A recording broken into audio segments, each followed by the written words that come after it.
ಕೇಂದ್ರ ಸರ್ಕಾರ ಜನಸಾಮಾನ್ಯರಿಗೆ ಭರ್ಜರಿ ಗಿಫ್ಟ್ ಕೊಟ್ಟಿದೆ. ನಿನ್ನೆ ದೆಹಲಿಯಲ್ಲಿ ನಡೆದ 56ನೇ ಜಿಎಸ್ಟಿ ಮಂಡಳಿಯ ಸಭೆಯಲ್ಲಿ ಕೇಂದ್ರ ಹಣಕಾಸು ಸಚಿವೆ ನಿರ್ಮಲಾ ಸೀತಾರಾಮನ್ ದೇಶದ ಜನತೆಗೆ ಬಿಗ್ ಗಿಫ್ಟ್ ಕೊಟ್ಟಿದ್ದಾರೆ.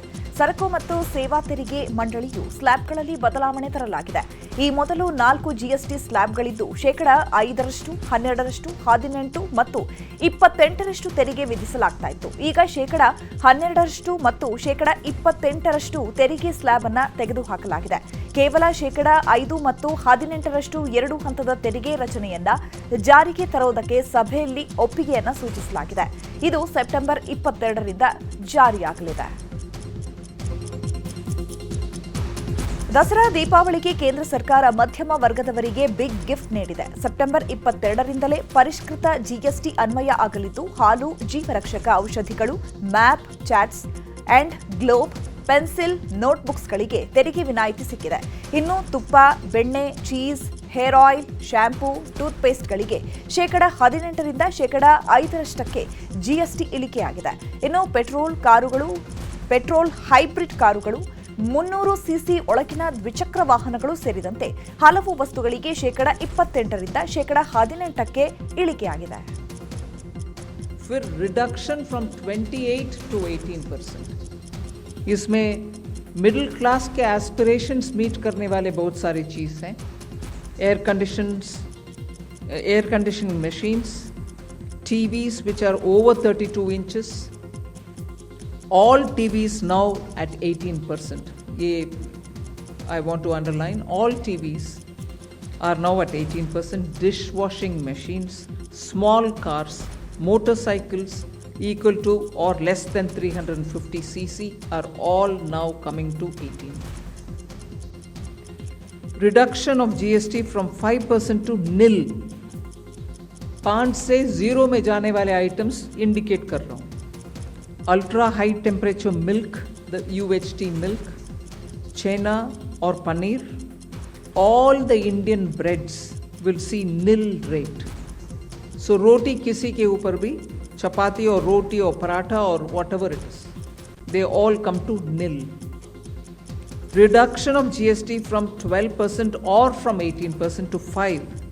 इसमें फूड आइटम्स बहुत सारे हैं. नमकीन से भुजिया है, सॉसेस है, पास्ता है, इंस्टेंट नूडल्स है, chocolates, coffee, preserved meat, cornflakes, butter, घी, ये सब 5% में आ रही है. Common man and middle class items में there is a complete reduction. Reduction from 18 or from 12 to 5%. I list out those items, all of whom have come to 5% from either 18 or from 12. Common man items such as hair oil, toilet soap bars, shampoos, toothbrushes, toothpaste, bicycles, tableware, kitchenware and other household articles have all come to 5, whether they were in 18 or whether they were in 12. GST ಸ್ಲ್ಯಾಬ್ಗಳ ಇಳಿಕೆ ಬಗ್ಗೆ ಪ್ರಧಾನಿ ಮೋದಿ ಹರ್ಷ ವ್ಯಕ್ತಪಡಿಸಿದ್ದಾರೆ. ಸಾಮಾಜಿಕ ಜಾಲತಾಣ ಎಕ್ಸ್ನಲ್ಲಿ post ಮಾಡಿರುವ ಅವರು, GST ಇಳಿಕೆಗೆ ರಾಜ್ಯ ಮತ್ತು ಕೇಂದ್ರ ಸರ್ಕಾರ ಒಪ್ಪಿಗೆ ಕೊಟ್ಟಿದೆ. ಇದು ಸಾಮಾನ್ಯ ಜನರು, ರೈತರು, ಎಂಎಸ್ಎಂಇಗಳು, ಮಧ್ಯಮ ವರ್ಗ, ಮಹಿಳೆ, ಯುವಕರಿಗೆ ಪ್ರಯೋಜನವಾಗಲಿದೆ ಅಂತ ಪೋಸ್ಟ್ ಮಾಡಿದ್ದಾರೆ. ಧರ್ಮಸ್ಥಳ ಬುರುಡೆ ವಿಚಾರವಾಗಿ ಎಸ್ಐಟಿ ತನಿಖೆ ನಡೆಸ್ತಾ ಇದ್ದು ಮಾಸ್ಕ್ ಮ್ಯಾನ್ ಚಿನ್ನಯ್ಯನನ್ನ ಮತ್ತೆ 3 ದಿನಗಳ ಕಾಲ ಎಸ್ಐಟಿ ಕಸ್ಟಡಿಗೆ ಪಡ್ಕೊಂಡಿದೆ. ನಿನ್ನೆ ಬೆಳತಂಗಡಿ ಕೋರ್ಟ್ಗೆ ಹಾಜರುಪಡಿಸಿದ ಎಸ್ಐಟಿ ಅಧಿಕಾರಿಗಳು ಚಿನ್ನಯ್ಯನನ್ನ ಇನ್ನಷ್ಟು ವಿಚಾರಣೆ ಮಾಡಬೇಕು, ಮತ್ತಷ್ಟು ಸ್ಥಳಗಳ ಮಹಜರು ಮಾಡಬೇಕು ಎಂಬ ಕಾರಣ ಕೊಟ್ಟು ಎಸ್ಐಟಿ ಕಸ್ಟಡಿಗೆ ಮನವಿ ಮಾಡಿದರು. ಹೀಗಾಗಿ ನ್ಯಾಯಾಲಯವು 3 ದಿನಗಳ ಕಸ್ಟಡಿಗೆ ನೀಡಿ ಆದೇಶಿಸಿತು.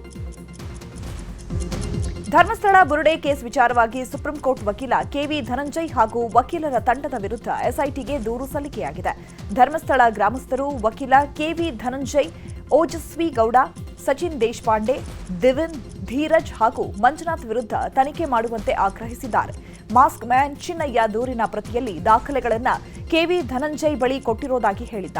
ವಕೀಲರು ಕೂಡ ಷಡ್ಯಂತ್ರದ ಭಾಗವಾಗಿರೋ ಸಾಧ್ಯತೆ ಇದೆ ಅಂತ ದೂರಿನಲ್ಲಿ ವಿವರಿಸಲಾಗಿದೆ. ಸೌಜನ್ಯ ಕೊಲೆ ಪ್ರಕರಣದಲ್ಲಿ ಸೌಜನ್ಯ ಕುಟುಂಬಸ್ಥರಿಂದ ಆರೋಪ ಎದುರಿಸ್ತಾ ಇರುವಂತಹ ವ್ಯಕ್ತಿಗಳಿಗೆ ಎಸ್ಐಟಿ ಬುಲಾವ್ ನೀಡಿದೆ.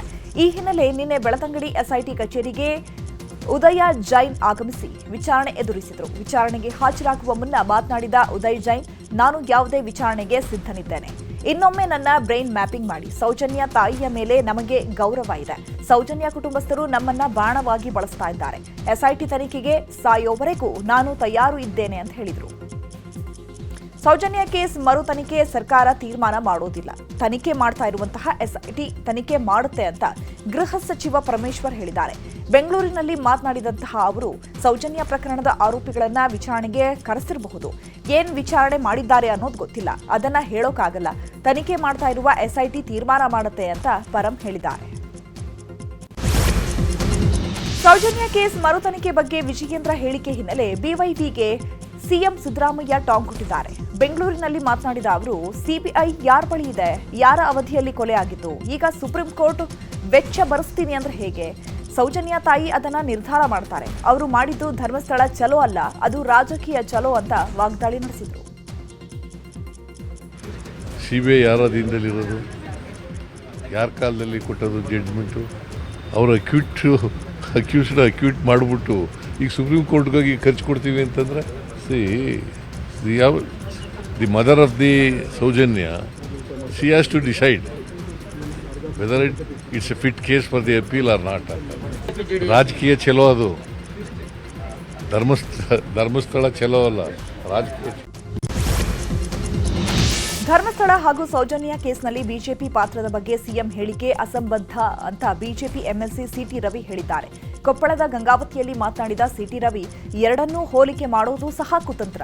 ಸೌಜನ್ಯ ಕೇಸ್ನಲ್ಲಿ ಸಾಕ್ಷಿಗಳು ಇಲ್ಲ ಅಂತ ಹೈಕೋರ್ಟ್ ಆರೋಪಿಯನ್ನ ರಿಲೀಸ್ ಮಾಡಿದೆ. ದರ್ಶನ್ ಕೇಸ್ನಲ್ಲಿ ಜಾಮೀನಿನ ಬಗ್ಗೆ ಮೇಲ್ಮನವಿಗೆ ಹೋದಂತೆ ಇವರು ಯಾಕೆ ಮೇಲ್ಮನವಿ ಸಲ್ಲಿಸಲಿಲ್ಲ ಅಂತ ಸಿಟಿ ರವಿ ಪ್ರಶ್ನೆ ಮಾಡಿದ್ದಾರೆ. ಮೈಸೂರಿನ ಒಡನಾಡಿ ಸಂಸ್ಥೆಗೆ ಇಡಿ ನೋಟಿಸ್ ವಿಚಾರದ ಬಗ್ಗೆ ಮೈಸೂರಿನಲ್ಲಿ ಒಡನಾಡಿ ಸಂಸ್ಥೆಯ ಪರಶುರಾಮ್ ರಿಯಾಕ್ಷನ್ ಕೊಟ್ಟಿದ್ದಾರೆ. ಒಡನಾಡಿ ಸಂಸ್ಥೆಗೆ ಯಾವುದೇ ಇಡಿ ದಾಳಿ ಆಗಿಲ್ಲ, ನಮಗೆ ಯಾರೂ ನೋಟಿಸ್ ಕೂಡ ಕೊಟ್ಟಿಲ್ಲ. ಒಂದು ವೇಳೆ ಕೊಟ್ರೆ ನಾವು ಪಟಾಕಿ ಸಿಡಿಸಿ ಸಂಭ್ರಮದಿಂದ ಬರಮಾಡಿಕೊಳ್ತೀವಿ. ಧರ್ಮಸ್ಥಳ ಕ್ಷೇತ್ರವನ್ನ ಹಾಳು ಮಾಡಲು ಫಾರಿನ್ ಫಂಡ್ ಯಾರಾದರೂ ಕೊಡ್ತಾರಾ? ನಾವು ಬಟ್ಟೆಗಳನ್ನ ಮಾರ್ತೀವಿ, ಅದರಿಂದ ಫಾರಿನ್ ಫಂಡ್ ಬರ್ತಿದೆ. ಒಂದೇ ₹1 ದುರ್ಬಳಕೆ ಆಗಿದ್ರೂ ಯಾವ ತನಿಖೆಗೂ ಸಿದ್ಧ ಅಂತ ಹೇಳಿದ್ದಾರೆ. ಸಿಎಂ ಸಿದ್ದರಾಮಯ್ಯ ನೇತೃತ್ವದಲ್ಲಿ ಇವತ್ತು ಮಹತ್ವದ ರಾಜ್ಯ ಸಚಿವ ಸಂಪುಟ ಸಭೆ ನಡೆಯಲಿದೆ. ವಿಧಾನಸೌಧದಲ್ಲಿ ಮಧ್ಯಾಹ್ನ 12 ಗಂಟೆಗೆ ನಡೆಯಲಿರುವ ಸಭೆಯಲ್ಲಿ ದಿವಂಗತ ಸಾಹಸ ಸಿಂಹ ಡಾಕ್ಟರ್ ವಿಷ್ಣುವರ್ಧನ್ಗೆ ಕರ್ನಾಟಕ ರತ್ನ ಪ್ರಶಸ್ತಿ ನೀಡುವ ಕುರಿತು ಮಹತ್ವದ ನಿರ್ಧಾರ ಕೈಗೊಳ್ಳುವ ಸಾಧ್ಯತೆ ಇದೆ. ಜೊತೆಗೆ ಬೆಂಗಳೂರಿನ ಅಭಿಮಾನ್ ಸ್ಟುಡಿಯೋದಲ್ಲಿ 10 ಗುಂಟೆ ಜಾಗವನ್ನ ಡಾಕ್ಟರ್ ವಿಷ್ಣುವರ್ಧನ್ ಸಮಾಧಿ ನಿರ್ಮಾಣಕ್ಕೆ ಕೊಡಬೇಕಾ ಬೇಡವಾ ಅನ್ನೋದರ ಬಗ್ಗೆಯೂ ಚರ್ಚೆ ನಡೆಯಲಿದ್ದು, ರಾಜ್ಯದ ಅಭಿವೃದ್ಧಿ ಸಂಬಂಧ ಕೆಲ ಆಡಳಿತಾತ್ಮಕ ವಿಷಯಗಳ ಬಗ್ಗೆ ತೀರ್ಮಾನ ಕೈಗೊಳ್ಳುವ ಸಾಧ್ಯತೆ ಇದೆ. ಬಿಜೆಪಿಗೆ ಸೇರ್ತಾರೆ ಎಂಬ ಆರೋಪದ ಬಗ್ಗೆ ಮಾಜಿ ಸಚಿವ ಕೆಎನ್ ರಾಜಣ್ಣ ತಿರುಗೇಟು ಕೊಟ್ಟಿದ್ದಾರೆ. ಸ್ವಕ್ಷೇತ್ರ ಮಧುಗಿರಿಯ ಕೊಡಿಗೇನಹಳ್ಳಿಯಲ್ಲಿ ಮಾತನಾಡಿದ ರಾಜಣ್ಣ, ನಿನ್ನೆ ಮೊನ್ನೆಯಿಂದ ಟಿವಿಗಳಲ್ಲಿ ನಾನು ಬಿಜೆಪಿ ಸೇರ್ಪಡೆ ಆಗ್ತೇನೆ ಅಂತ ತೋರಿಸಿದ್ದಾರೆ. ನಾನು ಯಾಕೆ ಬಿಜೆಪಿಗೆ ಸೇರ್ಲಿ? ಸೇರೋರು ಸೇರ್ತಾರೆ. ನನಗೆ ಬಿಜೆಪಿಗೆ ಸೇರುವ ಅವಶ್ಯಕತೆ ಇಲ್ಲ. ನಾನು ಯಾವ ಪಾರ್ಟಿಯಿಂದ ನಿಂತರೂ ಜನ ಓಟ್ ಹಾಕ್ತಾರೆ. ಇಂಡಿಪೆಂಡೆಂಟ್ ಆಗಿ ನಿಂತರೂ ಮತ ಹಾಕ್ತಾರೆ. ಸಿದ್ದರಾಮಯ್ಯ ಇರೋ ತನಕ ನನ್ನ ಭವಿಷ್ಯಕ್ಕೆ ಸಮಸ್ಯೆ ಇಲ್ಲ ಅಂತ ಹೇಳಿದರು.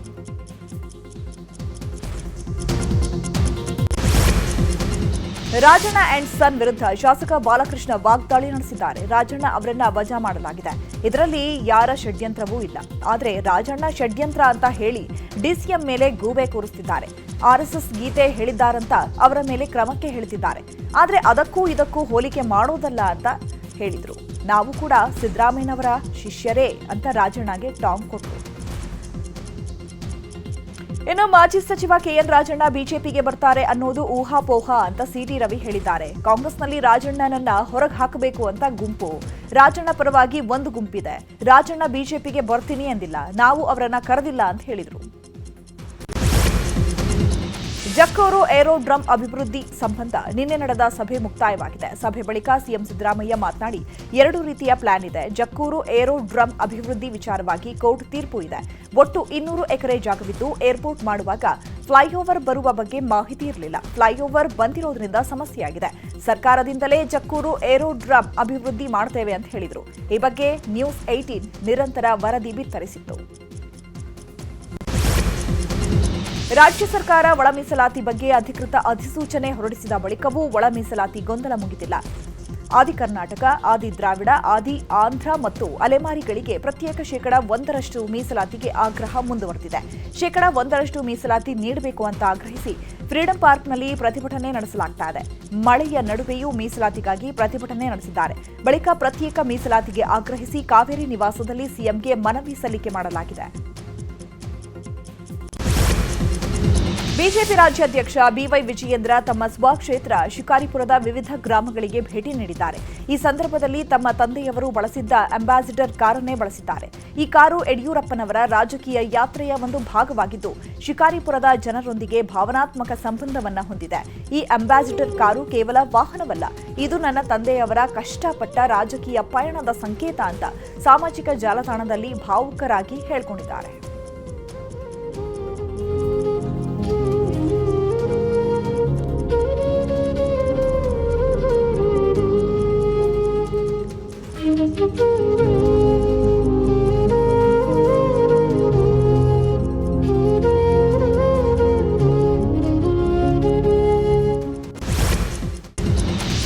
ಸದ್ಯ ಶಾಸಕ ವೀರೇಂದ್ರ ಪಪ್ಪಿ ಇಡಿ ಇಕ್ಕಳದಲ್ಲಿ ಸಿಲುಕಿದ್ದಾರೆ.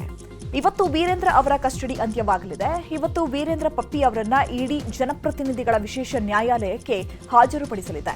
ಇವತ್ತು ಬಹುತೇಕ ವೀರೇಂದ್ರ ಅವರನ್ನ ನ್ಯಾಯಾಂಗ ಬಂಧನಕ್ಕೆ ಹಾಜರುಪಡಿಸುವ ಸಾಧ್ಯತೆ ಇದೆ. ಇತ್ತ ವೀರೇಂದ್ರ ನಿವಾಸಕ್ಕೆ 2 ಬಾರಿ ದಾಳಿ ಮಾಡಲಾಗಿದ್ದು, ಅವರ ನಿವಾಸದಲ್ಲಿ 12 ಕೋಟಿ ನಗದು ಹಣ, ವಿದೇಶಿ ಕರೆನ್ಸಿ ಪತ್ತೆ ಬಗ್ಗೆ ತನಿಖೆ ನಡೆಸಲಾಗ್ತಾ ಇತ್ತು.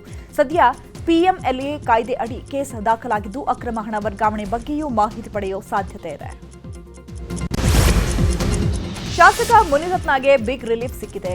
ಆರ್ಎಂಸಿ ಯಾರ್ಡ್ನ ಮಹಿಳೆ ಅತ್ಯಾಚಾರ ಪ್ರಕರಣದಲ್ಲಿ ಕ್ಲೀನ್ ಚಿಟ್ಸ್ ನೀಡಲಾಗಿದೆ. ಸಾಕ್ಷ್ಯಾಧಾರ ಕೊರತೆ ಅಂತ ಕೋರ್ಟ್ಗೆ ಎಸ್ಐಟಿ ಬಿ ರಿಪೋರ್ಟ್ ಸಲ್ಲಿಕೆ ಮಾಡಿದೆ. ಮಹಿಳೆ ಮಾಡಿರೋ ಆರೋಪಕ್ಕೆ ಯಾವುದೇ ಸಾಕ್ಷ್ಯಾಧಾರ ಇಲ್ಲ ಅಂತ ಜನಪ್ರತಿನಿಧಿಗಳ ವಿಶೇಷ ನ್ಯಾಯಾಲಯಕ್ಕೆ ಬಿ ರಿಪೋರ್ಟ್ ಸಲ್ಲಿಸಲಾಗಿದೆ. ಇನ್ನು ಬಿ ರಿಪೋರ್ಟ್ ಸಲ್ಲಿಕೆ ವಿಚಾರವಾಗಿ ಮಾತನಾಡಿದ ಬಿಜೆಪಿ ಶಾಸಕ ಮುನಿರತ್ನ, ಬಿ ರಿಪೋರ್ಟ್ ಸತ್ಯಕ್ಕೆ ಸಂದ ಜಯವಾಗಿದೆ. ಕಂಡೋರ ಹೆಣ್ಣು ಮಕ್ಕಳಿಂದ ಕಂಪ್ಲೇಂಟ್ ಕೊಡಿಸೋದನ್ನ ಬಿಡಬೇಕು. ಡಿಕೆ ಸುರೇಶ್ ಸೋತ ನಂತರ ನನ್ನ ವಿರುದ್ಧ ಅತ್ಯಾಚಾರ ಕೇಸ್ಗಳು ಜಾಸ್ತಿಯಾಗಿವೆ. ಯಾರಿಗೂ ಯಾವುದೂ ಶಾಶ್ವತವಲ್ಲ. ನಾನು ಎಲ್ಲವನ್ನ ದೇವರಿಗೆ ಬಿಟ್ಟಿದ್ದೇನೆ ಅಂತ ಹೇಳಿದ್ದಾರೆ. ಇನ್ನು ಮುನಿರತ್ನ ವಿರುದ್ಧ ಪ್ರಕರಣದಲ್ಲಿ ಬಿ ರಿಪೋರ್ಟ್ ವಿಚಾರದ ಬಗ್ಗೆ ಬೆಂಗಳೂರಿನಲ್ಲಿ ರಿಯಾಕ್ಷನ್ ನೀಡಿದಂತಹ ಮಾಜಿ ಸಂಸದ ಡಿಕೆ ಸುರೇಶ್, ಶಾಸಕರಷ್ಟು ಆ ಮಹಿಳೆ ಬುದ್ಧಿವಂತರಲ್ಲ.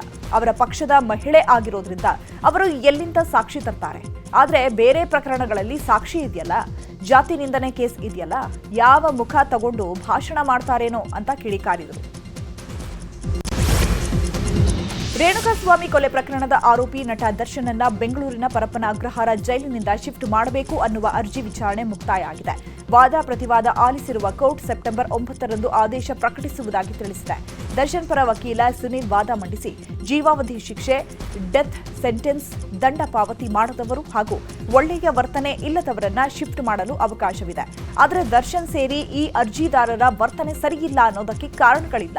ದರ್ಶನ್ ಸೆಲೆಬ್ರಿಟಿ ಆಗಿರೋದ್ರಿಂದ ಪೊಲೀಸರು, ಜಿಲ್ಲಾಧಿಕಾರಿಗಳು ದುರ್ಬಳಕೆ ಮಾಡಿಕೊಳ್ಳುತ್ತಿದ್ದಾರೆ ಅಂತ ವಾದಿಸಿದರು. ಸುದೀರ್ಘ ವಾದ ಪ್ರತಿವಾದ ಆಲಿಸಿದ ಕೋರ್ಟ್ ಸೆಪ್ಟೆಂಬರ್ 9ಕ್ಕೆ ಆದೇಶ ಕಾಯ್ದಿರಿಸಿದೆ. ದರ್ಶನ್ ಅರ್ಜಿ ವಿಚಾರಣೆ ವೇಳೆ ಕೋರ್ಟ್ಗೆ ಅನಾಮಿಕ ವ್ಯಕ್ತಿ ಎಂಟ್ರಿ ಕೊಟ್ಟಿದ್ದಾನೆ. ಪತ್ರ ಹಿಡಿದು ಬಂದ ವ್ಯಕ್ತಿ ದರ್ಶನ್ ಸೇರಿದಂತೆ 17 ಜನ ಆರೋಪಿಗಳಿಗೆ ಮರಣ ದಂಡನೆ ನೀಡಬೇಕು, ಬೇಲ್ ನೀಡಬಾರದು ಅಂತ ಕೂಗಿದ್ದಾನೆ. ನೀನು ಯಾರು ಅಂತ ಜಡ್ಜ್ ಪ್ರಶ್ನಿಸಿದಾಗ, ನಾನು ರವಿ ಬೆಳಗೆರೆ ಕಡೆಯವರು ಅಂತ. ಏನೇ ಇದ್ರೂ ಗವರ್ನಮೆಂಟ್ ಮುಖಾಂತರ ಬರುವಂತೆ ಜಡ್ಜ್ ಸೂಚಿಸಿ ಅರ್ಜಿ ತಗೊಂಡು ಹೋಗುವಂತೆ ಹೇಳಿದರು. ಕೋಲಾರದಲ್ಲಿ ಬಂಟಿಂಗ್ ವಿಚಾರಕ್ಕೆ 2 ಕೋಮಿನ ಯುವಕರ ನಡುವೆ ವಾಗ್ವಾದವಾಗಿದೆ. ಬಂಗಾರಪೇಟೆ ಪಟ್ಟಣದಲ್ಲಿ ಘಟನೆ ನಡೆದಿದ್ದು, ಸೆಂಟ್ ಕಾಂಪೌಂಡ್ ಬಡಾವಣೆಯ ದೇಗುಲದ ರಸ್ತೆಯಲ್ಲಿ ಬಂಟಿಂಗ್ ಕಟ್ಟಿದ್ದಕ್ಕೆ ವಿರೋಧ ವ್ಯಕ್ತವಾಗಿದೆ. ಮುತ್ತು ಮಾರಿಯಮ್ಮ ದೇಗುಲ ರಸ್ತೆಯಲ್ಲಿ ಈದ್ ಮಿಲಾದ್ ಬಂಟಿಂಗ್ ಕಟ್ಟಿರೋ ಆರೋಪ ಹಿನ್ನೆಲೆ ಯುವಕರ ಮಧ್ಯೆ ವಾಗ್ವಾದ ಆಗಿದೆ. ಸ್ಥಳಕ್ಕೆ ಆಗಮಿಸಿದ ಪೊಲೀಸರು ಬಂಟಿಂಗ್ ತೆರವುಗೊಳಿಸಿ ಪರಿಸ್ಥಿತಿ ನಿಯಂತ್ರಿಸಿದ್ದಾರೆ. ಮುಂಜಾಗ್ರತಾ ಕ್ರಮವಾಗಿ ಪೊಲೀಸ್ ಬಂದೋಬಸ್ತ್ ಮಾಡಲಾಗಿದೆ. ಬೆಂಗಳೂರು ದಕ್ಷಿಣ ಜಿಲ್ಲೆಯ ಬೇವೂರು ಕೆಇಬಿ ಉಪವಿಭಾಗದ ಕರ್ತವ್ಯ ನಿರ್ವಹಿಸ್ತಾ ಇದ್ದಂತಹ ರಮೇಶ್ ಲೋಕಾಯುಕ್ತ ಬಲೆಗೆ ಬಿದ್ದಿದ್ದಾರೆ. ಹನುಮಂತಯ್ಯ ಅನ್ನೋರು ಪವರ್ ಮ್ಯಾನ್ ರಮೇಶ್ ಅನ್ನೋರು ಮೀಟರ್ ಬದಲಾಯಿಸಲು ಹಣ ಕೇಳ್ತಾ ಇದ್ದಾರೆ ಅಂತ ಲೋಕಾಯುಕ್ತ ಪೊಲೀಸರಿಗೆ ದೂರು ಕೊಟ್ಟಿದ್ರು. ಹನುಮಂತಯ್ಯ ರಮೇಶ್ಗೆ 10,000 ಹಣ ನೀಡ್ತಾ ಇದ್ರು. ಈ ವೇಳೆ ಲೋಕಾಯುಕ್ತ ಪೊಲೀಸರು ದಾಳಿ ಮಾಡಿ ರಮೇಶ್ನನ್ನ ಬಂಧಿಸಿದ್ದಾರೆ. ಚಿಕ್ಕಬಳ್ಳಾಪುರದಲ್ಲಿ ವೇತನ ವಿಳಂಬ ಹಿನ್ನೆಲೆ ಗಾರ್ಮೆಂಟ್ಸ್ಗೆ ಬೀಗ ಜಡಿದು ಮಹಿಳಾ ಕಾರ್ಮಿಕರು ಪ್ರತಿಭಟನೆ ನಡೆಸಿದ್ದಾರೆ. ಜಂಗಮಕೋಟೆಯ ಗಟ್ಟಮಾರನಹಳ್ಳಿ ಕ್ರಾಸ್ ಬಳಿ ಘಟನೆ ನಡೆದಿದೆ. ಹಲವು ತಿಂಗಳುಗಳಿಂದ ವೇತನ ನೀಡದೆ ಸತಾಯಿಸ್ತಾ ಇರುವಂತಹ ಆರೋಪ ಸಂಬಂಧ ಗಾರ್ಮೆಂಟ್ಸ್ ಫ್ಯಾಕ್ಟರಿಗೆ ಬೀಗ ಹಾಕಿ ಪ್ರತಿಭಟನೆ ಮಾಡಿದರು. ಕೂಡಲೇ ಬಾಕಿ ವೇತನ ನೀಡುವಂತೆ ಮಹಿಳಾ ಕಾರ್ಮಿಕರು ಪಟ್ಟು ಹಿಡಿದರು. ಬಂಡೀಪುರ ಊಟಿ ರಸ್ತೆಯಲ್ಲಿ ಕಾಡಾನೆ ಹಾವಳಿ ಮುಂದುವರೆದಿದೆ. ಮಾರ್ಗದಲ್ಲಿ ಸಂಚರಿಸುವಂತಹ ವಾಹನಗಳನ್ನು ಅಡ್ಡ ಹಾಕುವ ಕಾಡಾನೆಯೊಂದು ತರಕಾರಿ, ಹಣ್ಣು, ಹಂಪಲು ಕಂಡ್ರೆ ಕಿತ್ಕೊಂಡು ತಿಂತಾ ಇದೆ. ಹಣ್ಣು ತರಕಾರಿ ಸಾಗಿಸುವ ವಾಹನಗಳಿಗೆ ಒಂಟಿ ಸಲಗ ಸದಾ ಕಾಟ ಕೊಡ್ತಾ ಇದ್ದು, ಟಾರ್ಪಲ್ ಹಾಕಿದ ಲಾರಿಗಳನ್ನು ಬಿಡದೆ ತಪಾಸಣೆ ನಡೆಸ್ತಾ ಇದೆ. ಬೀದರ್ನಲ್ಲಿ ಬಸವ ಸಂಸ್ಕೃತಿ ಅಭಿಯಾನ ಕಾರ್ಯಕ್ರಮ ಅದ್ದೂರಿಯಾಗಿ ನಡೆಯಿತು. ಜಾಥಾಕ್ಕೆ ಸಚಿವ ಈಶ್ವರ್ ಖಂಡ್ರೆ ಚಾಲನೆ ಕೊಟ್ಟರು. ಬೀದರ್ನ ಬಸವೇಶ್ವರ ಸರ್ಕಲ್ನಿಂದ ಆರಂಭಗೊಂಡ ಜಾಥಾ ಬೊಮ್ಮಗೊಂಡೇಶ್ವರ ವೃತ್ತದ ಮಾರ್ಗವಾಗಿ ಬಿವಿಬಿ ಕಾಲೇಜುವರೆಗೆ ನಡೆಯಿತು. ಜಾಥಾದುದ್ದಕ್ಕೂ ಬಸವ ಭಕ್ತರು ವಚನ ಗ್ರಂಥ ತಲೆ ಮೇಲೆ ಹೊತ್ತು ಸಾಗಿದರು. ಈ ವೇಳೆ ಮಾತನಾಡಿದ ಸಚಿವ ಈಶ್ವರ್ ಖಂಡ್ರೆ, ಬಸವಣ್ಣ ಕರ್ನಾಟಕಕ್ಕಷ್ಟೇ ಅಲ್ಲ, ಇಡೀ ವಿಶ್ವಕ್ಕೆ ಸಾಂಸ್ಕೃತಿಕ ನಾಯಕ. ಬಸವ ಸಂಸ್ಕೃತಿ ಅಂದ್ರೆ ಸಮಾನತೆ, ಮಾನವೀಯತೆ, ಸಾಮರಸ್ಯದ ಸಂಸ್ಕೃತಿ ಆಗಿತ್ತು. ಇಡೀ ವಿಶ್ವದಲ್ಲೇ ಬಸವ ಸಂಸ್ಕೃತಿ ಶ್ರೇಷ್ಠವಾಗಿದೆ ಅಂತ ಹೇಳಿದರು. ಅಮೆರಿಕದ ಅಧ್ಯಕ್ಷ ಡೊನಾಲ್ಡ್ ಟ್ರಂಪ್ ಅವರ ಸುಂಕ ನೀತಿ ಜಾಗತಿಕ ಹೂಡಿಕೆ ಮೇಲೆ ಪರಿಣಾಮ ಬೀರ್ತಾ ಇದೆ. ಇದರ ನೇರ ಪರಿಣಾಮ ಚಿನ್ನದ ಬೆಲೆ ಏರಿಕೆಗೂ ಕಾರಣವಾಗಿದೆ. ಚಿನ್ನವು ಗರಿಷ್ಠ ಬೆಲೆ ಏರಿಕೆಯನ್ನ ಕಂಡಿದೆ. 24 ಕ್ಯಾರೆಟ್ 10 ಗ್ರಾಂ ಚಿನ್ನದ ಬೆಲೆ 1,11,000 ತಲುಪಿದೆ. ಸತತವಾಗಿ 8 ದಿನಗಳಿಂದ ಚಿನ್ನದ ದರ ಏರಿಕೆ ಆಗ್ತಾನೇ ಇದೆ. ಬೆಳ್ಳಿಯ ಬೆಲೆಯಲ್ಲೂ ಗಣನೀಯ ಏರಿಕೆಯಾಗಿದೆ. 1 ಕೆಜಿ ಬೆಳ್ಳಿಗೆ 1,30,400 ರೂಪಾಯಿ ಇದೆ. ದಸರಾ ಹಬ್ಬದ ಹೊತ್ತಿಗೆ ಮತ್ತಷ್ಟು ಏರಿಕೆಯಾಗುವ ನಿರೀಕ್ಷೆ ಇದೆ. ಧರ್ಮಸ್ಥಳ ಬುರುಡೆ ವಿಚಾರವಾಗಿ ಎಸ್ಐಟಿ ತನಿಖೆ ನಡೆಸ್ತಾ ಇದ್ದು, ಮಾಸ್ಕ್ ಮ್ಯಾನ್ ಚಿನ್ನಯ್ಯನನ್ನ ಮತ್ತೆ 3 ದಿನಗಳ ಕಾಲ ಕಸ್ಟಡಿಗೆ ಪಡ್ಕೊಂಡಿದೆ. ಈ ನಡುವೆ ಸೌಜನ್ಯ ಪ್ರಕರಣ ಓಪನ್ ಆಗುತ್ತಾ ಅನ್ನೋ ನಿರೀಕ್ಷೆ ಮೂಡಿಸ್ತಾ ಇದೆ. ಸದ್ದಿಲ್ಲದೆ ಎಸ್ಐಟಿ ಟೀಮ್ ಉದಯ್ ಜೈನ್ನನ್ನ ಕರೆದು ವಿಚಾರಣೆ ನಡೆಸಿದೆ. ಜೊತೆಗೆ ಎನ್ಜಿಒ, ಯೂಟ್ಯೂಬರ್ಸ್ಗಳ ಹಣದ ವಿಚಾರವಾಗಿ ಇಡಿ ತನಿಖೆಗೆ ಇಳಿದಿದೆ.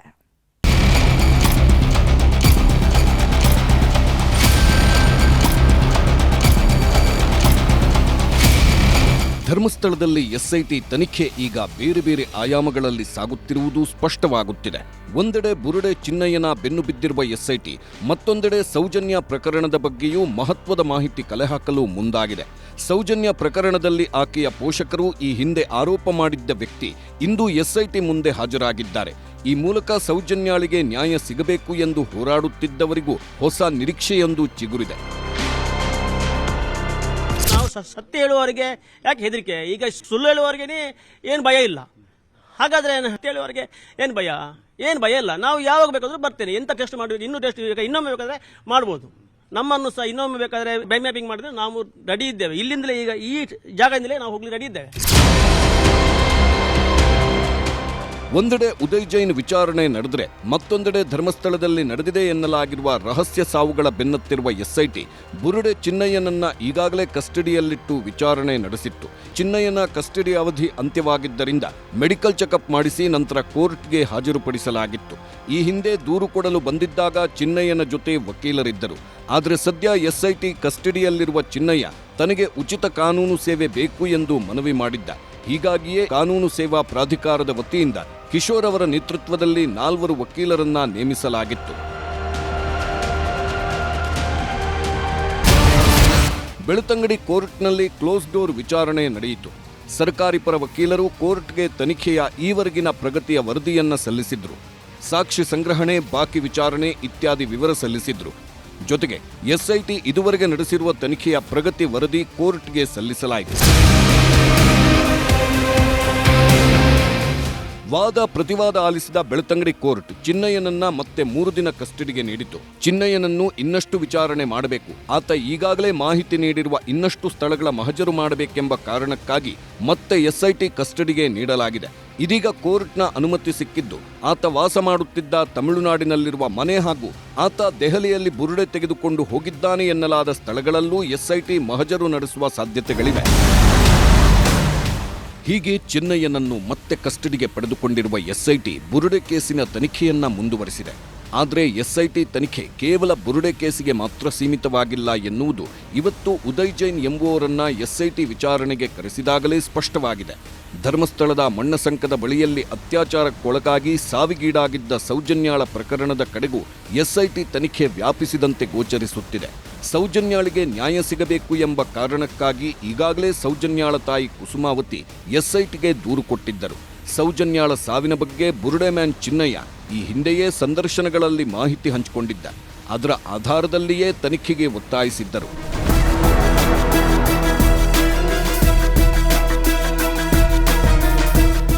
ಸೌಜನ್ಯ ಪ್ರಕರಣದಲ್ಲಿ ಇವತ್ತು ಎಸ್ಐಟಿ ಮುಂದೆ ಹಾಜರಾಗಿದ್ದ ಉದಯ್ ಜೈನ್ ಸೇರಿದಂತೆ 3 ವಿರುದ್ಧ ಸೌಜನ್ಯ ಕುಟುಂಬಸ್ಥರು ಆರೋಪ ಮಾಡಿದ್ದರು. ಅದೇ ಕಾರಣಕ್ಕಾಗಿ ಉದಯ್ ಜೈನ್ ಅವರನ್ನ ಕರೆಸಿ ವಿಚಾರಣೆ ಮಾಡಿದಂತಿದೆ. ನಮ್ಮನ್ನು ಸಹ ಇನ್ನೊಮ್ಮೆ ಬೇಕಾದ್ರೆ ಬೈ ಮ್ಯಾಪಿಂಗ್ ಮಾಡಿದ್ರೆ ನಾವು ರೆಡಿ ಇದ್ದೇವೆ. ಅವರು ಇಲ್ಲಿ ತೋಟ ಕೆಲಸಕ್ಕೆ ಹೋಗುವವರು ಈಗ ಅಷ್ಟು 3 ಮಾಲ್ಗೆ ಮನೆ ಮಾಡಿದ್ದಾರೆ. ಬೆಳ್ತಂಗಡಿಯಲ್ಲಿ ಎಸ್ಐಟಿ ಮುಂದೆ ವಿಚಾರಣೆಗೆ ಹಾಜರಾಗಿದ್ದ ಉದಯ್ ಜೈನ್ ಈ ಕ್ಷಣವೇ ಬೇಕಿದ್ದರೂ ತನ್ನನ್ನು ಕರೆದೊಯ್ದು ಬ್ರೈನ್ ಮ್ಯಾಪಿಂಗ್ ಮಾಡುವುದಿದ್ರೆ ಅದನ್ನ ಎದುರಿಸಲು ತಾನು ತಯಾರಿದ್ದೇನೆ ಎಂದಿದ್ದಾರೆ. ಅಲ್ಲದೆ ಸೌಜನ್ಯ ಕುಟುಂಬಸ್ಥರಿಗೆ ಅಷ್ಟೊಂದು ಆಸ್ತಿ ಎಲ್ಲಿಂದ ಬಂತು, ದೊಡ್ಡ ಮನೆ ಹೇಗೆ ಕಟ್ಟಿಸಿದ್ರು ಅಂತೆಲ್ಲ ಪ್ರಶ್ನಿಸಿದ್ದಾರೆ. ನಾವು ಸತ್ಯ ಹೇಳುವವರಿಗೆ ಯಾಕೆ ಹೆದರಿಕೆ? ಈಗ ಸುಳ್ಳು ಹೇಳುವವರಿಗೆ ಅಷ್ಟು ಹೆದರಿಕೆ ಉಂಟು, ಅವರಿಗೆ ಹೆದರಿಕೆ ಇಲ್ಲ. ಹಾಗಾದ್ರೆ ನಮಗೆ ಯಾಕೆ ಭಯ? ಸತ್ಯ ಹೇಳುವವರಿಗೆ ಏನು ಭಯ? ಏನು ಭಯ ಇಲ್ಲ. ನಾವು ಯಾವಾಗ ಬೇಕಾದ್ರೂ ಬರ್ತೇನೆ. ಎಂತ ಟೆಸ್ಟ್ ಮಾಡಬೇಕು, ಇನ್ನೊಮ್ಮೆ ಬೇಕಾದ್ರೆ ಮಾಡ್ಬೋದು. ನಮ್ಮನ್ನು ಸಹ ಇನ್ನೊಮ್ಮೆ ಬೇಕಾದ್ರೆ ಬೈ ಮ್ಯಾಪಿಂಗ್ ಮಾಡಿದ್ರೆ ನಾವು ರೆಡಿ ಇದ್ದೇವೆ. ಇಲ್ಲಿಂದಲೇ ಈಗ ಈ ಜಾಗದಿಂದಲೇ ನಾವು ಹೋಗ್ಲಿ ರೆಡಿ ಇದ್ದೇವೆ. ಈಗ ಅವರಿಗೆ ಅಷ್ಟು ದೊಡ್ಡ ಮನೆ, ಅವರು ಇಲ್ಲಿ ಹೋಗುವವರು ತೋಟ ಕೆಲಸಕ್ಕೆ ಹೋಗುವವರು ಈಗ ಅಷ್ಟು 3 ಮಾಲ್ಗೆ ಮನೆ ಮಾಡಿದ್ದಾರೆ. ನಂದು ಈಗ ಬ್ಯಾಂಕ್ ಅಂತ ನನಗೆ ದುಡ್ಡಿಲ್ಲ. ಕೃಷಿ ಏನೇ ಇರ್ಲಿ, ಅದಕ್ಕೆ ಆ ಕೇಸಿಗೆ ಈಗ ಇಡಿ ಎಂಟ್ರಿ ಆದ್ರೆ ಉತ್ತಮ. ಒಂದು ಇದು ಬೇಕು, ಅಸ್ತ್ರ ಬೇಕಲ್ಲ ಸರ್. ಈಗ ಒಂದು ಇದನ್ನು ಬಿಲ್ಲನ್ನು ಇಡ್ಲಿಕ್ಕೆ ಇದು ಬೇಕಲ್ಲ, ಬಾಣ ಬೇಕಲ್ಲ. ಬಾಣ ಇಲ್ಲಾದ್ರೆ ಹೇಗೆ ಬಿಲ್ ಬಿಡುದು? ನಾವೊಂದು ಬಾಣ ಸಂಪೂರ್ಣ ತಯಾರ, ನಾವು ಫುಲ್ ಯಾವಾಗಲೂ ರೆಡಿಯೇ. ನಾನು ಸಾಯುವವರೆಗೂ ನಾನು ರೆಡಿಯೇ. ಅದಕ್ಕೇನು ನಮ್ದೇನು ಇದು ಅಭ್ಯಂತರ ಇಲ್ಲ. ಈಗ ಹಾಕಿದ ಬಟ್ಟೆಯಲ್ಲಿ ನಾವು ಇಲ್ಲಿಂದ ಬರ್ಲಿ ರೆಡಿ ಇದ್ದೇವೆ. ಇದರ ನಡುವೆ ಸೌಜನ್ಯ ವಿಚಾರವಾಗಿ ರಾಜಕಾರಣಿಗಳ ಜಟಾಪಟಿಯೂ ಜೋರಾಗಿದೆ. ಬಿಜೆಪಿ ನಾಯಕರು ಸೌಜನ್ಯಾಳಿಗೆ ನ್ಯಾಯ ಸಿಗಬೇಕು ಎಂದು ಒತ್ತಾಯ ಮುಂದುವರೆಸಿದ್ದಾರೆ. ಕಾಂಗ್ರೆಸ್ ನಾಯಕರು ಧರ್ಮಸ್ಥಳ ವಿಚಾರದಲ್ಲಿ ಬಿಜೆಪಿಯವರದ್ದು ಕೇವಲ ನಾಟಕ ಎಂದು ತಿರುಗೇಟು ನೀಡುತ್ತಿದ್ದಾರೆ. ಸೌಜನ್ಯವನ್ನು ನ್ಯಾಯ ಕೊಡಿಸಬೇಕು ಅನ್ನೋದು ಅದರಲ್ಲಿ ಯಾವ ಗೊಂದಲನೂ ಇಲ್ಲ. ಸೌಜನ್ಯ ವಿಚಾರದಲ್ಲೂ ನ್ಯಾಯವನ್ನ ಕೊಡಬೇಕು, ಆ ಕುಟುಂಬಕ್ಕೆ ನ್ಯಾಯ ಸಿಗ್ಬೇಕು. ಎಲ್ಲ ಒಂದ್ ಕಡೆ ಅವ್ರಿಗೆ ಸಮಾಧಾನ ಇಲ್ಲ, ತೃಪ್ತಿ ಇಲ್ಲ ಆಗಿರುವಂತ ತೀರ್ಪಿನ ವಿಚಾರದಲ್ಲಿ. ಹಾಗಾಗಿ ಅವರು ರೀಇನ್ವೆಸ್ಟಿಗೇಷನ್ ಆಗ್ಬೇಕು ಅನ್ನುವಂತ ಒತ್ತಾಯವನ್ನು ಆ ಕುಟುಂಬದವ್ರು ಮಾಡ್ತಿದ್ರು. ಅವ್ರಿಗೂ ನ್ಯಾಯ ಸಿಗ್ಬೇಕು. ಅವ್ರಿಗೆ ಏನ್ ಲಿಂಕ್ ಸಿಕ್ಕಿರ್ಬೋದು ಗೊತ್ತಿಲ್ಲ ನನಗೆ. ಆ ಲಿಂಕಿನಿಂದ ಕರ್ಕೊಂಡಿರ್ತಾರೆ ಅವರು. ಯಾವ ಆಂಗಲ್ ನಲ್ಲಿ ಕರೆದಿದ್ದಾರೆ ಅಂತ ಗೊತ್ತಿಲ್ಲ ನನಗೆ. ಈ ಒಂದು ಏನು ತನಿಖೆ ನಡೀತಾ ಇದೆ ಇದರಲ್ಲಿ ಏನಾದ್ರೂ ಲಿಂಕ್ ಅವರಿಗೆ ಸಿಕ್ಕಿರ್ಬೋದು ಅಂತ ನನ್ಗೆ ಅನ್ಸುತ್ತೆ. ಅದರಿಂದ ಕರೆದಿರ್ತಾರೆ. ಸರ್ಕಾರ ತೀರ್ಮಾನ ಮಾಡೋದಿಲ್ಲ, ತನಿಖೆ ಮಾಡ್ತಕ್ಕಂಥ SITನವ್ರು ತೀರ್ಮಾನ ಮಾಡ್ತಾರೆ. ನಿಮ್ಮ ರಾಜಕೀಯ ಬೇಳೆ ಬೈಯುವಂತ ಕಾಲ ಮುಕ್ತಾಯ ಆಗಿದೆ. ದಕ್ಷಿಣದ ಕನ್ನಡ ಜಿಲ್ಲೆ ಕರಾವಳಿಯ ಜನ ಎಚ್ಚೆತ್ತಿದ್ದಾರೆ. ಮುಂದಕ್ಕೆ ನಿಮ್ಮ ನಾಟಕಗಳು ನಡೆಯೋದಿಲ್ಲ. ಇವತ್ತು ಕಾಂಗ್ರೆಸ್ ಪಕ್ಷ, ಕಾಂಗ್ರೆಸ್ ಸರ್ಕಾರ ಅದನ್ನ ವಿಫಲ ಮಾಡಿದೆ. ಅದನ್ನ ರಾಜ್ಯದ ಜನರಿಗೆ ತೋರಿಸಿದೆ. ಈ ಎಲ್ಲದರ ಮಧ್ಯೆಯೇ ಧರ್ಮಸ್ಥಳದ ಬುರುಡೆ ಕೇಸ್ನಲ್ಲಿ ಇಡಿ ಕೂಡ ಎಂಟ್ರಿ ಆಗಿದೆ. ಷಡ್ಯಂತ್ರ ರೂಪಿಸಲು ವಿದೇಶಗಳಿಂದ ಫಂಡಿಂಗ್ ಆಗುತ್ತಿದೆ ಎಂಬ ದೂರಿನ ಹಿನ್ನೆಲೆಯಲ್ಲಿ ತನಿಖೆಗಿಳಿದಿದೆ. ಬಿಜೆಪಿ ಸಂಸದ ಕೋಟ ಶ್ರೀನಿವಾಸ್ ಪೂಜಾರಿ ಕೇಂದ್ರ ಗೃಹ ಇಲಾಖೆಗೆ ನೀಡಿದ್ದ ದೂರಿನ ಹಿನ್ನೆಲೆಯಲ್ಲಿ ಇಡಿ ಎಂಟ್ರಿ ಆಗಿದೆ. ರಾಜ್ಯದ ಒಡನಾಡಿ ಮತ್ತು ಸಂವಾದ ಸಂಘಟನೆಗಳ ಬ್ಯಾಂಕ್ ವಹಿವಾಟಿನ ವಿವರ ಕೇಳಿದ್ಯಂತೆ ಇಡಿ. ಆದರೆ ನಮಗೆ ಯಾವುದೇ ನೋಟಿಸ್ ಬಂದಿಲ್ಲ, ದಾಳಿಯೂ ಆಗಿಲ್ಲ ಎಂದು ಒಡನಾಡಿಯ ಪರಶುರಾಮ್ ಸ್ಪಷ್ಟಪಡಿಸಿದ್ದಾರೆ. ನೋಟಿಸ್ ಕೊಟ್ಟು ಇಡಿ ದಾಳಿ ಮಾಡುತ್ತಾ, ಹಾಗೆ ಮಾಡಿದ್ರೆ ಸ್ವಾಗತ, ಎಲ್ಲದರ ತನಿಖೆ ಆಗಲಿ ಎಂದಿದ್ದಾರೆ. ನನಗೆ ವೈಯಕ್ತಿಕವಾಗಿ ನೋಟಿಸ್ ಅನ್ನು ಕೊಡಲಿಲ್ಲ, ಮತ್ತೆ ಯಾವುದೇ ರೀತಿಯಾಗಿಯೂ ಹೇಳುವಂಥದ್ದಿಲ್ಲ.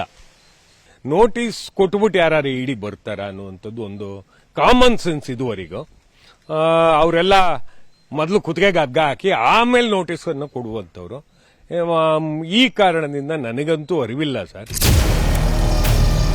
ಕೇವಲ NGOಗಳಷ್ಟೇ ಅಲ್ಲ, ಕೆಲ ಯೂಟ್ಯೂಬರ್ಗಳ ಹಣಕಾಸು ವಹಿವಾಟಿನ ಮೂಲಪತ್ತೆಗೂ ಇಡಿ ಅಧಿಕಾರಿಗಳು ಮುಂದಾಗಿದ್ದಾರೆ ಎನ್ನಲಾಗಿದೆ.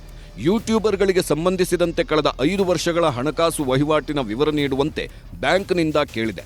ಇದರೊಂದಿಗೆ ಧರ್ಮಸ್ಥಳದ ಬುರುಡೆ ಕೇಸಿನಿಂದ ಶುರುವಾಗಿರುವ ತನಿಖೆ ಈಗ ನಾನಾ ಆಯಾಮಗಳಲ್ಲಿ ಸಾಗುತ್ತಿರುವುದು ಸ್ಪಷ್ಟವಿದೆ.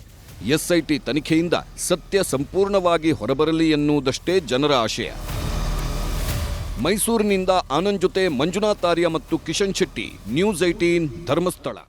ರಾಷ್ಟ್ರ ರಾಜಧಾನಿ ದೆಹಲಿ ಸೇರಿದಂತೆ ಉತ್ತರ ಭಾರತ ಪ್ರವಾಹದಿಂದ ತತ್ತರಿಸಿದೆ. ಸೇನಾಪಡೆಗಳು ಏರ್ ಫೋರ್ಸ್ ಹೆಲಿಕಾಪ್ಟರ್ಗಳನ್ನು ಬಳಸಿಕೊಂಡು ರಕ್ಷಣಾ ಕಾರ್ಯಾಚರಣೆ ಮಾಡಲಾಗ್ತಾ ಇದೆ. ಮುಂದಿನ 24 ಗಂಟೆಯಲ್ಲಿ ಹಿಮಾಚಲ ಪ್ರದೇಶ, ಪಂಜಾಬ್ನಲ್ಲಿ ಮಳೆ ಆಗುವ ಬಗ್ಗೆ ಅಲರ್ಟ್ ನೀಡಲಾಗಿದೆ.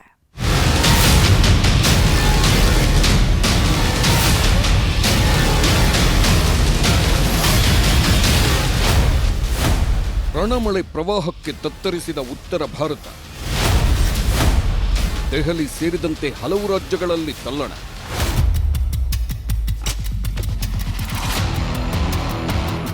ರಾಷ್ಟ್ರ ರಾಜಧಾನಿ ದೆಹಲಿ ಸೇರಿದಂತೆ ಉತ್ತರ ಭಾರತದ ಹಲವಾರು ರಾಜ್ಯಗಳು ಪ್ರವಾಹದಲ್ಲಿ ತೊಯ್ದು ಹೋಗಿವೆ. ಹಿಮಾಚಲ ಪ್ರದೇಶ, ಪಂಜಾಬ್, ಜಮ್ಮು ಕಾಶ್ಮೀರದಲ್ಲಿ ಅಕ್ಷರಶಃ ಕಣ್ಣೀರ ಧಾರೆ. ದೆಹಲಿ ಒಂದರಲ್ಲೇ ನದಿ ಪಾತ್ರದ 10,000 ಜನರನ್ನ ಶಿಫ್ಟ್ ಮಾಡಲಾಗಿದೆ. ದೆಹಲಿಯಲ್ಲಿ ಯಮುನಾ ನದಿ ಅಪಾಯದ ಮಟ್ಟ ಮೀರಿ ಹರಿಯುತ್ತಿದ್ದು, ಸೇನಾಪಡೆ, ಏರ್ಫೋರ್ಸ್, ಹೆಲಿಕಾಪ್ಟರ್ಸ್ ಕಾರ್ಯಾಚರಣೆ ನಡೆಸುತ್ತಿದ್ದು, ಸುಮಾರು 5,000ಕ್ಕೂ ಹೆಚ್ಚು ಜನರನ್ನ ರಕ್ಷಣೆ ಮಾಡಲಾಗಿದೆ. ಯಮುನಾ ಆರತಿ ಪ್ರದೇಶ ಸಂಪೂರ್ಣವಾಗಿ ನೀರಿನಲ್ಲಿ ಮುಳುಗಡೆಯಾಗಿದೆ. ಕಲಿಂದಿ ಕುಂಜ ಸೇರಿದಂತೆ ಸಾಕಷ್ಟು ಏರಿಯಾ ಜನ ದಿಕ್ಕು ತೋಚದಂತಾಗಿದ್ದಾರೆ. ದೆಹಲಿಯಲ್ಲಿ ಕೇವಲ ಜನರು ಮಾತ್ರ ಪ್ರವಾಹದ ಹೊಡೆತಕ್ಕೆ ಸಿಲುಕಿಲ್ಲ. ಸಾಕು ಪ್ರಾಣಿಗಳಾದ ಎಮ್ಮೆ, ನಾಯಿಗಳು ಕೂಡ ದಿಕ್ಕು ತೋಚದಂತಾಗಿವೆ. ಪ್ರವಾಹದಲ್ಲಿ ಈಜಿ ಪ್ರಾಣ ಉಳಿಸಿಕೊಳ್ಳಲು ಹರಸಾಹಸ ಪಡ್ತಿರೋ ದೃಶ್ಯ ಸರ್ವೇ ಸಾಮಾನ್ಯವಾಗಿದೆ. ದಿಲ್ಲಿಯ ಓಲ್ಡ್ ಉಸ್ಮಾನ್ಪುರ ಸೇರಿದಂತೆ 10 ಪ್ರದೇಶಗಳು ಜಲಾವೃತವಾಗಿವೆ. ದೆಹಲಿ ಪರಿಸ್ಥಿತಿ ಡ್ರೋನ್ನಲ್ಲಿ ಸರಿಯಾಗಿದ್ದು ಅಬ್ಬಬ್ಬಾ ಎನ್ನುವಂತಿದೆ.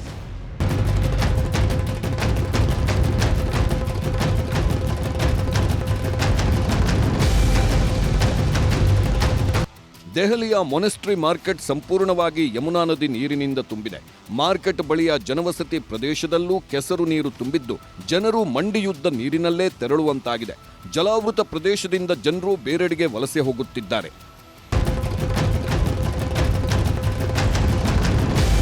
ಯಮುನೆ ರೌದ್ರಾವತಾರ ತಾಳಿದ್ದು ನದಿ ಪಾತ್ರದಲ್ಲಿ ಸಿಕ್ಕಿದ್ದೆಲ್ಲವನ್ನೂ ಸ್ವಾಹ ಮಾಡಿಕೊಂಡು ಹೋಗ್ತಿದ್ದಾಳೆ.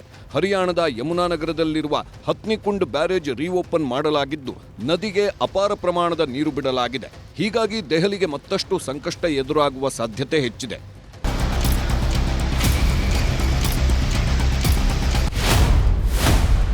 ಪಂಜಾಬ್ನ ಭಕ್ರಾ ಪೊಂಗ್ ಡ್ಯಾಂನಿಂದ ನೀರು ರಿಲೀಸ್.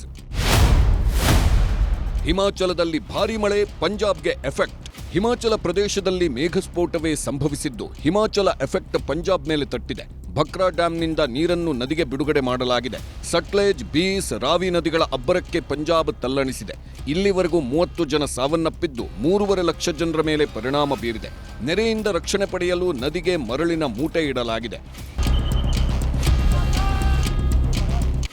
ಮಧ್ಯಪ್ರದೇಶದ ಗ್ವಾಲಿಯರ್ನಲ್ಲೂ ಪ್ರವಾಹದಿಂದ ಊರೂರೇ ಮುಳುಗಡೆಯಾಗಿದೆ. ಎದೆಮಟ್ಟದವರೆಗೂ ನೀರು ತುಂಬಿದ್ದು, ಜನರು ಬೇರೆ ಪ್ರದೇಶಕ್ಕೆ ಹೋಗುವುದಕ್ಕೂ ಪರದಾಡುವಂತಾಗಿದೆ. ಕಣಿವೆ ರಾಜ್ಯ ಜಮ್ಮು ಕಾಶ್ಮೀರ ಮಳೆಯಿಂದ ಕಂಗಾಲಾಗಿದೆ. ಅಖ್ನೂರ್ ಪ್ರದೇಶದಲ್ಲಿ ಪ್ರವಾಹದಿಂದ ತತ್ತರಿಸಿದ ಜನರನ್ನ ಭಾರತೀಯ ಸೇನೆ ಹಾಗೂ NDRF ರಕ್ಷಣಾ ಕಾರ್ಯಾಚರಣೆ ಮಾಡಿದ್ದು, ಮನೆ ಮಠ ಎಲ್ಲವೂ ಸರ್ವನಾಶವಾಗಿವೆ. ಛತ್ತೀಸ್ಗಢದ ಸುಕುಮಾ ಜಿಲ್ಲೆಯ ಬಲರಾಂಪುರ ಭಾಗದಲ್ಲಿ ಡ್ಯಾಂನಿಂದ ಹರಿದ ನೀರು ಅನಾಹುತವನ್ನೇ ಸೃಷ್ಟಿಸಿದೆ.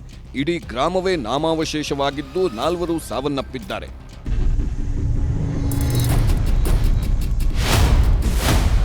ಹಿಮಾಚಲದಲ್ಲಿ ಮತ್ತೆ ಅಲ್ಲೋಲ ಕಲ್ಲೋಲ. ಹಿಮಾಚಲ ಪ್ರದೇಶದ ಮಂಡಿ ಜಿಲ್ಲೆಯಲ್ಲಿ ಮತ್ತೆ ಮೇಘಸ್ಫೋಟ ಸಂಭವಿಸಿದೆ. ಜಂಗಂಬಾಗ್ನಲ್ಲಿ 2 ಮನೆಗಳ ಮೇಲೆ ಗುಡ್ಡ ಕುಸಿತವಾಗಿದ್ದು, ಒಂದೇ ಕುಟುಂಬದ 4 ಸೇರಿ 6 ಜನ ಸಾವನ್ನಪ್ಪಿದ್ದಾರೆ. ಮತ್ತೊಂದೆಡೆ ಶಿಮ್ಲಾದಲ್ಲಿ ಸಿಎಂ ನಿವಾಸದ ಬಳಿಯೇ ಗುಡ್ಡ ಕುಸಿತವಾಗಿದೆ. ಉತ್ತರಾಖಂಡ್ನಲ್ಲೂ ರಣಮಳೆ ಆರ್ಭಟಿಸುತ್ತಿದ್ದು, ಕಂಡಲ್ಲಿ ಗುಡ್ಡಗಳು ಕುಸಿಯುತ್ತಿವೆ. Bureau report, news 18.